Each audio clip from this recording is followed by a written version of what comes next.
देखिए, अगर अभी नहीं संभले ना तो ऐसा बवाल कटेगा कि आप जहां रहते हैं ना वो रेगिस्तान में बदल जाएगा बहुत जल्दी। एक ऐसी इमरजेंसी आने वाली है कि बूंद बूंद पानी को तरसने वाले हैं हम सब। डरा नहीं रहे हैं हम, बस आपको बता रहे हैं। एक लेटेस्ट रिपोर्ट आई है भारत में पानी को लेके, जिसमें एक्सपर्ट्स कह रहे हैं कि अगर हम लोगों ने अभी भी पानी के संचय और उसको मैनेज करने पर ध्यान नहीं दिया ना तो आने वाले कुछ सालों में ऐसा जल संकट आने वाला है, ऐसा क्राइसिस आने वाला है पानी को लेके कि जो थोड़ा सा पानी बचेगा ना भारत में, उसको पाने के लिए लड़ाई और मारपीट ऐसे मचेगी कि अंदाजा लगाना मुश्किल है। अब रिपोर्ट का कड़वा सच सुन लीजिए। दुनिया की लगभग 18% आबादी भारत में रहती है, लेकिन हमारे पास दुनिया के कुल मीठे पानी के संसाधनों का केवल 4% है। कितना? 4%। यानी हमारे देश की जो पॉपुलेशन है ना, उसके मुकाबले यहां पानी की उपलब्धता पहले से और भी ज्यादा कम और लिमिटेड हो चुकी है और लगातार और कम हो रही है। और यही कारण है कि भारत आज दुनिया के सबसे बड़े जल संकट का सामना कर रहे देशों की लिस्ट में सबसे ऊपर आ चुका है। सबसे चिंता की बात जानते हैं क्या है?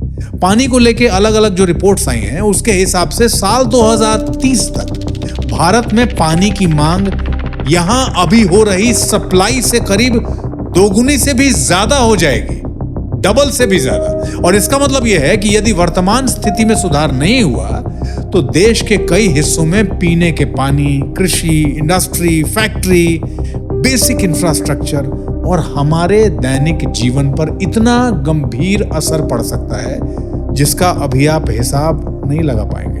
सोच लीजिए। जानते हैं ये सिचुएशन क्यों पैदा हो रही है? तेजी से बढ़ती आबादी, unplanned urban development, ground water का जरूरत से ज्यादा दोहन और शोषण, और ये सब इलीगल तरीके से।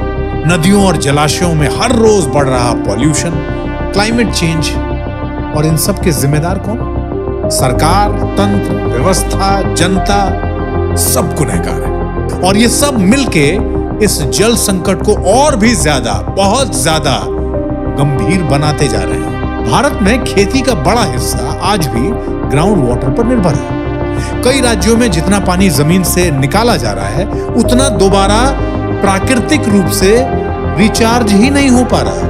नतीजा, कई क्षेत्रों में ग्राउंड वाटर का लेवल लगातार नीचे जा रहा है। उसके ऊपर से क्लाइमेट चेंज की मार। कहीं अत्यधिक बारिश हो रही है, कहीं लंबे समय तक बारिश ही नहीं हो रही। गर्मी में तापमान 50 डिग्री को पार कर रहा है। रोज धूल भरी आंधी, सब कुछ उखाड़ फेंकने की ताकत से बहता तूफान, सूखे के एक्सट्रीम हालात कई जगहों पर। इन सभी वजहों से समस्या 100 गुनी और बढ़ने वाली है। और ये सोच लीजिए, अगर समय रहते ठोस कदम नहीं उठाए गए तो इसका असर केवल पानी तक सीमित नहीं रहेगा। कृषि उत्पादन, खाद्य सुरक्षा, उद्योग, देश भर में पीने के पानी का संकट, ये सब खतरे एक साथ अटैक करेंगे हम पर। और इसका सीधा और बहुत लॉन्ग टर्म असर हमारे देश के आर्थिक विकास की रफ्तार पर पड़ेगा ही पड़ेगा, बिल्कुल पड़ेगा। तो फिर सॉल्यूशन क्या है इसका? वर्षा जल संचय यानी रेन वाटर हार्वेस्टिंग को व्यापक स्तर, on a very large scale अपनाना होगा हम सबको। ग्राउंड वाटर रिचार्ज की व्यवस्था हम सबको मिलके मजबूत करनी ही होगी। नदियों, तालाबों और वाटर बॉडीज को बचाना ही होगा, सूखने नहीं देना होगा। फसलों की सिंचाई में पानी की बचत करने वाली तकनीकों को जोर शोर से बढ़ावा देना ही होगा। और सबसे इंपॉर्टेंट, हर नागरिक,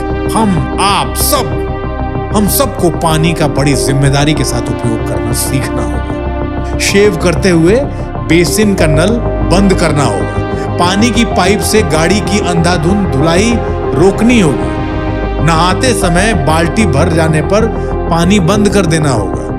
आरओ से निकलने वाले वेस्ट वाटर को भी संचित करने की व्यवस्था करनी ही होगी।